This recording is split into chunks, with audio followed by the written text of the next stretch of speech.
Chennai to Villupuram வெறும் 1 மணி நேரத்தில் 75,000 கோடி ரூபாய் ஆர்ஆர்டிஎஸ் ரயில் திட்டம். சென்னை மற்றும் சென்னை புறநகர் பகுதியில் வேகமாக வளர்ந்து வருவதால் பொது போக்குவரத்து அதிகப்படுத்த வேண்டிய கட்டாயம் அரசுக்கு எழுந்துள்ளது.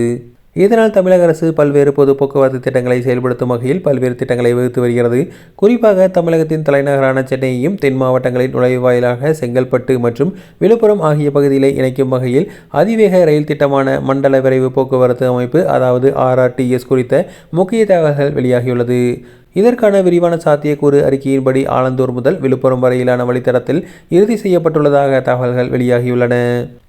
அதிவேக ரயில் பாதை சென்னையில் ஆலந்தூரில் தொடங்கி பல்லாவரம், சென்னை சர்வதேச விமான நிலையம், தாம்பரம் மற்றும் கீழாம்பாக்கம் புதிய பேருந்து முனையம் வழியாக செல்கிறது. அங்கிருந்து செங்கல்பட்டு, மதுராந்தகம், திண்டிவனம் வழியாக சென்று விழுப்புரத்தில் நிறைவடைகிறது.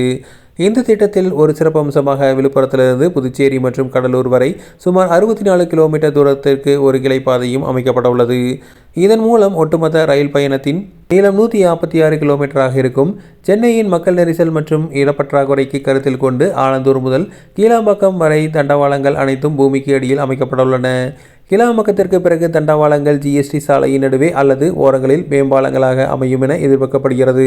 இந்த ரயில்கள் மணிக்கு 160 கிலோமீட்டர் வேகத்தில் இயங்கும் வகையில் வடிவமைக்கப்பட உள்ளன.